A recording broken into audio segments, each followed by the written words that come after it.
Χαίρομαι πάρα πολύ που έχω την χαρά και τη μεγάλη τιμή να φιλοξενώ στην ιατρική μας εκπομπή έναν εξαιρετικό καθηγητή ιατρικής, τον κύριο Γιώργο Χρούσο. Κύριε καθηγητά, μεγάλη μου τιμή. Καθηγητής παιδιατρικής, διευθυντής της πρώτης πανεπιστημιακής κλινικής του Πανεπιστημίου Αθηνών, πρόεδρος του Ινστιτούτου Βιολογίας και Ιατρικής του Στρες. Και είμαστε εδώ σήμερα, κυρίες και κύριοι, για να μιλήσουμε για την παιδική παχυσαρκία και για το στρες, τη συμπεριφορά των παιδιών και των γονέων. Ένα δίπτυχο εξαιρετικό, κύριε καθηγητά. Νομίζω πως όποιος έχει παιδί τον απασχολεί σίγουρα, γιατί είτε θέλει να το αποφύγει είτε να το αντιμετωπίσει. Πάμε να ξεκινήσουμε λίγο με το θέμα της παχυσαρκίας, που είναι μάστιγα, που είναι επιδημία, που έχει επηρεάσει και την χώρα μας. Και όταν μάλιστα μιλάμε για την παιδική παχυσαρκία, σημαίνει ότι μάλλον πρώτα κάτι δεν κάνουν σωστά οι μεγαλύτεροι.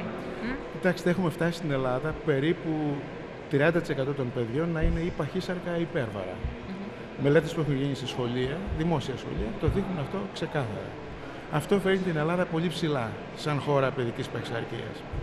Και τι σημαίνει αυτό, γιατί στενοχωρούμεθα πάρα πολύ? Διότι τα παιδιά αυτά, εκτός του ότι επηρεάζονται ψυχολογικά, με την εικόνα του εαυτού κλπ.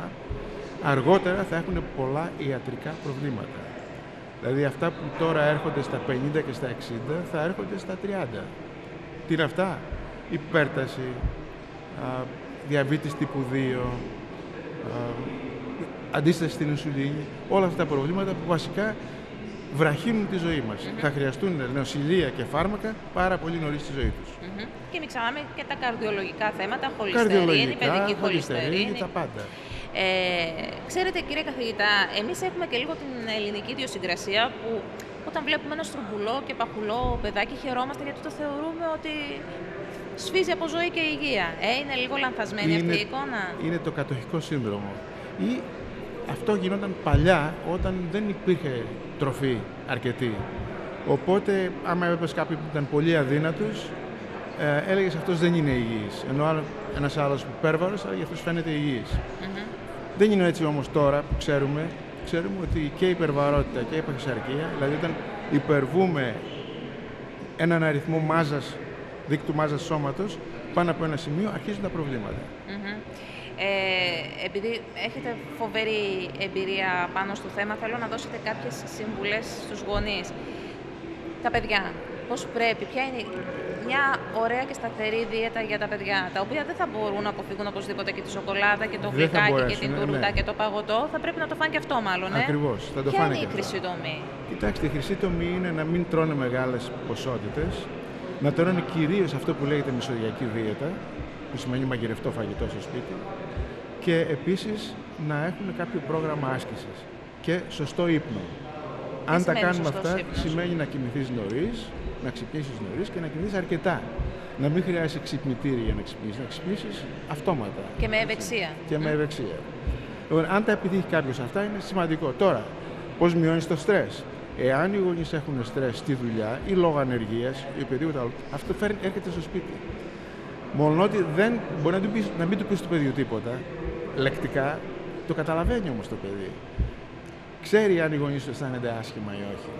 Και του δημιουργεί στρες του ίδιου του παιδιού. Το στρες σημαίνει ότι μπορώ να φάω και παραπάνω. Το οποίο σημαίνει ότι τρώω παραπάνω, διότι το στρες στους πιο πολλούς ανθρώπους αυξάνει την όρεξη. Βλάπτει τον ύπνο, οδηγεί σε κατανάλωση τροφής που έχει πολύ λίπος μέσα και ζάχαρη, τα οποία είναι τελείως αρνητικά για τον οργανισμό. Συνεπώς, χρειάζεται λογική στην αντιμετώπιση. Πώς ένας γονέας θα καταλάβει, γιατί όλοι οι γονείς βλέπουν τα παιδιά τους χαριτωμένα, όμορφα και ως τα καλύτερα του κόσμου. Πώς θα καταλάβω ότι έχει ξεκινήσει να υπάρχει πρόβλημα παχυσαρκίας, ότι τα κιλά είναι παραπάνω από το κανονικό? Τα κιλά θα τα καταλάβει τον παιδίατρο. Ο παιδίατρος στις τακτικές επισκέψεις στο ιατρείο μετράει ύψος και βάρος. Και από αυτό βγαίνει ο δείκτης μάζας σώματος. Για τα παιδιά υπάρχουν φυσιολογικές καμπύλες. Εάν είναι πάνω από το 25 όπως είναι στους ενηλίκους, θεωρείται υπέρβαρο, και πάνω από το 30 παχύσαρκο. Ένα παιδί που του αρέσει το φαγητό, το έχει και λίγο στο DNA, του έχει γίνει και συνήθεια, του αρέσει το φαγητό, του αρέσει να τρώει και ποσότητες και τα πάντα. Μπορείς να του κάνεις δίαιτα αυτού του παιδιού, να του στερήσεις την τροφή που θα σου ζητήσει? Πρέπει να κάνεις δίαιτα. Πώς κάνεις δίαιτα σε ένα παιδί? Κοιτάξτε, είχαμε μια αρκετά μεγάλη μελέτη στον Πέδαν μαζί με το Χαροκόπιο Και φαίνεται ότι η μόνη μέθοδος που δουλεύει είναι αυτό που λέγεται στην ψυχολογία Cognitive Behavioral Therapy. Εξηγήστε. Δηλαδή γνωσιακή συμπεριφορική θεραπεία. Αυτό παίρνει πολλές συνεδρίες με ψυχολόγο, ώστε να καταλάβει το παιδί τι σημαίνει παχυσαρκία και πώς επηρεάζεται και εν συνεχεία να αλλάξει τη συμπεριφορά του. Εδώ δεν μπορεί να το κάνει αυτό ένας ενήλικας. Εύκολα. Το κάνει. Εύκολα τουλάχιστον. Κοιτάξτε, πάνω από ένα όριο, όταν φτάσουμε στη λεγόμενη παθολογική νοσηρή παχυσαρκία, που σημαίνει BMI 40 και απάνω, αυτοί οι άνθρωποι δυστυχώς δεν μπορούν να χάσουν βάρος παρά μόνο με χειρουργία. Δεν δουλεύει τίποτα άλλο. Φοβερό. Ναι. Τι σημαίνει παιδική χολυστερίνη? Η παιδική χολυστερίνη κάνει την ίδια βλάβη που κάνει η ενήλικη χολυστερίνη. Γιατί ένα παιδί να έχει χολυστερίνη, Τα το παιδιά... οποίο μπορεί να μην υπερβαίνει και το βάρος του, να είναι σε κανονικά επίπεδα. Τα παιδιά που βλέπουμε στην Ελλάδα που έχουν αυξημένη χολυστερίνη έχουν τη λεγόμενη οικογενή υπερχολυστερολεμία. Τι σημαίνει αυτό? Είναι μια γενετική νόσος. Κληρονομική. Κληρονομείται. Αν ψάξουμε θα δούμε ότι ο παπάς ή η μαμά του παιδιού έχουν και αυτοί αυξημένη χολυστερίνη. Και στα μεν παιδιά το μόνο που να κάνουμε είναι δίαιτα και άσκηση. Δίαιτα μετά... τι σημαίνει, σωστή διατροφή? Σωστή διατροφή, αυτό που έλεγα προηγουμένως. Το γλυκάκι επιτρέπεται? Μια τόσο. Ναι. Όχι υπερβολές. Ναι. Σημαίνει μια φορά τη βδομάδα, μια φορά το μήνα, μας ακούνε παιδιά αυτοί. Μια-δύο φορές τη βδομάδα είναι οκ. Ναι. Δεν μπορείς να τα στερήσεις. Ναι. Και βέβαια όταν τα παιδιά αυτά γίνουν έφηβοι, πλέον μπορούμε να εφαρμόσουμε τις θεραπείες των ενηλίκων, όπως οι στατίνες, οι οποίες δουλεύουν πολύ καλά. Φαρμακευτική αγωγή. Είναι κάτι που επιβαρύνει τον οργανισμό, χημικά, είναι κάτι που σε ακολουθεί σε όλη σου τη ζωή. Δεν επιβαρύνει και μάλιστα τελευταία έχουν βρει ότι βοηθάει σε πολλά πράγματα η στατίνη, εκτός από να κατεβάσει τη χολυστερίνη. Είναι αντιφλεγμονώδες, είναι πιθανόν αντικαρκινικό, βοηθάει στη συμπεριφορά να αισθάνεσαι καλύτερα. Μπορεί να κάνει ορισμένα προβλήματα, σπάνια όμως. Γι' αυτό και όποιος παίρνει τέτοια φάρμακα χρειάζεται παρακολούθηση από τον γιατρό. Σαν τι, για παράδειγμα, μια παρενέργεια τι θα μπορούσε να είναι? Μια παρενέργεια είναι τοξικότητα στο ύπαρ, στο σκότι, ανεβάζει τα ένζημα. Και η δεύτερη είναι ότι μπορεί να κάνει μειόλυση. Δηλαδή λύση των μειών με αποτέλεσμα να βγαίνει μυοσφαιρίνη έξω στην κυκλοφορία και να προκαλεί προβλήματα από τα νεφρά. Αυτό σημαίνει ότι με έναν αιματολογικό τακτικό έλεγχο το ελέγχει. Ακριβώς. Αυτό κάνουμε. Πάμε τώρα στο άλλο κομμάτι του στρες, που πραγματικά κατακλείζει, δεν ξέρω για ποιο λόγο, τα παιδιά που τα θεωρούμε τόσο ανέμελα, και τα παιδιά έχουν στρες και οι γονείς έχουν στρες. Κοιτάξτε, τα παιδιά είναι ευτυχία. Ναι, και οι γονείς που περιμένουν παιδιά και αποκτούν τελικά πρέπει να είναι ευτυχισμένοι σε κανονικές συνθήκες. Το στρες πώς προκύπτει? Λοιπόν, στη ζωή το στρες μας? που έχει τώρα αυτή η κοινωνία, που είναι κυρίως οικονομικό, οικονομικό μεταφράζεται και σε κοινωνικό. Και κοινωνικό μεταφράζεται και σε παιδικό στρες. Όλα αυτά που βλέπουμε τώρα που δεν υπήρχαν πριν, το bullying, όλα αυτά είναι εκφράσεις στρες, θυμού. Χρειάζεται δουλειά πολύ με τους Έλληνες γονείς, ώστε να μην φέρουν το στρες στο σπίτι τους. Τα παιδιά πρέπει να έχουν ασφάλεια, αίσθημα ασφαλείας. Πρέπει να θωρακίζονται.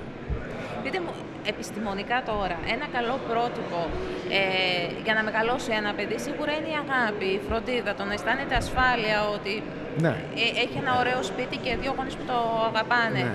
Από εκεί και πέρα, ένα παιδί τι άλλο χρειάζεται και για να μην γίνει κακομαθημένο, να έχει την υγεία της ψυχής και του σώματος και να είναι ισορροπημένο. Γιατί πολλές φορές το στρες ξεκινάει όταν ξεκινάει και κακιά η συμπεριφορά του παιδιού. Όταν θα είναι λίγο πιο ατίθασο, όταν δεν θα είναι ευγενικό. Ναι. Χρειάζεται συμβουλή, όρια. Τα όρια πώς τα θέτει κανείς, γιατρέ μου? Πείτε μου επιστημονικά. Το όριο είναι ότι αν κάνεις αυτό, θα πας στο δωμάτιό σου και θα κάτσεις 3 ώρες μόνος σου. Δηλαδή, όχι, δεν μιλάω τώρα για να το χτυπήσεις το παιδί, τέτοια πράγματα είναι απαράδεκτα. Αλλά για να εφαρμόσεις μια τεχνική η οποία περιορίζει τις κακές συμπεριφορές του παιδιού, νομίζω είναι σωστό. Πρέπει να γίνεται. Κακές συμπεριφορές είναι και η διατροφή που μιλούσαμε νωρίτερα. Είναι και η διατροφή. Πώς μπορείς να αποτρέψεις ένα παιδί χωρίς να του δημιουργήσεις στρες για την τροφή του? Να μην του παρέχεις φαγητά τα οποία είναι βλαπτικά. Δηλαδή, βασικά λιπαρά και γλυκά. Γλυκά που έχουν μέσα γλυκόζη, φρουκτόζη κλπ. Αυτά τα ζάχαρα πάνε κατευθείαν μέσα στον οργανισμό, επηρεάζουν τον μεταβολισμό και προκαλούν αθυροσκλήρωση από μόνα τους. Ο οργανισμός έχει μνήμη και λένε ότι τουλάχιστον στα πρώτα χρόνια ζωής του παιδιού πρέπει να είμαστε πολύ προσεκτικοί. Τεράστια μνήμη, από την εμβρυϊκή ηλικία. Ξέρουμε τώρα ότι η εμβρυϊκή ηλικία και τα 5 πρώτα χρόνια της ζωής είναι τα χρόνια που γίνεται η ανάπτυξη του εγκεφάλου. και άλλων ιστών, των αγκίων, της καρδιάς και το καθεξής. Αλλά το εγκεφάλου είναι πολύ σημαντικό. Δηλαδή ένα παιδάκι 2 χρόνων ήδη έχει κυκλώματα στον εγκέφαλο τα οποία αντιπροσωπεύουν τις αισθήσεις, τη γλώσσα, όσο και αν φαίνεται περίεργο. Και περίπου στα 5 χρόνια αρχίζει και πέφτει αυτή η εξάρτηση. Μόνο ότι τα παιδιά δεν θυμούνται πριν από τα 3,5, συνήθως δεν θυμούνται τίποτα. Αυτά είναι όμως μέσα στον εγκεφαλό τους. Και μπορεί να βγουν με περίεργους τρόπους αργότερα. Είναι φοβερό. Τα παιδιά τι ασθενείς είναι, γιατί προκύπτει κάποια στιγμή να ασθενήσουν. Είναι υπάκουοι ασθενείς? Γενικά είναι υπάκουοι ασθενείς. Εγώ ξεκίνησα με παθολογία, αλλά τελικά πήγα στην παιδιατρική γιατί μου αρέσουν τα παιδιά. Τα αγαπάω, αισθάνομαι έλξη προς αυτά και δεν έχω προβλήματα να τα χειριστώ. Ξέρετε, γιατρέ μου, όταν ασθενούν τα παιδιά, ασθενούν και οι μαμάδες και νομίζω πως ασθενούν ακόμη χειρότερα και αυτές είναι βέβαια. πιο κακές περιπτώσεις. Το παιδί με τη μαμά είναι ένα δίπολο. Είναι πολύ στενά συνδεδεμένο. Είναι φυσιολογικό αυτό, γιατί πολλές μαμάδες κατηγορούνται ότι έχουν έναν πολύ ισχυρό δεσμό, ότι υπερπροστατεύουν τα παιδιά τους. Υπάρχει ο υπερπροστατευτισμός. Κάνει κακό. Κάνει κακό. Δηλαδή και ο μη προστατευτισμός και ο υπέρ, και τα δύο κάνουν κακό στο παιδί. Πρέπει να υπάρχει μια χρυσή τομή, μια λύση κάπου στη μέση. Τα παιδιά είναι δυνατά, μπορούν να επιβιώσουν και χωρίς τόση υπερπροστασία? Τα παιδιά μπορούν να επιβιώσουν, δεν χρειάζεται υπερβολική προστασία, χρειάζεται λογική προστασία. Το κλάμα κάνει καλό? Το κλάμα κάνει καλό. Να τα αφήσουμε να κλαίνε λίγο? Λιγάκι, δεν πειράζει. Είστε εξαιρετικός, σας ευχαριστώ. Καλή συνέχεια στο ωραίο έργο σας. Ευχαριστώ πολύ.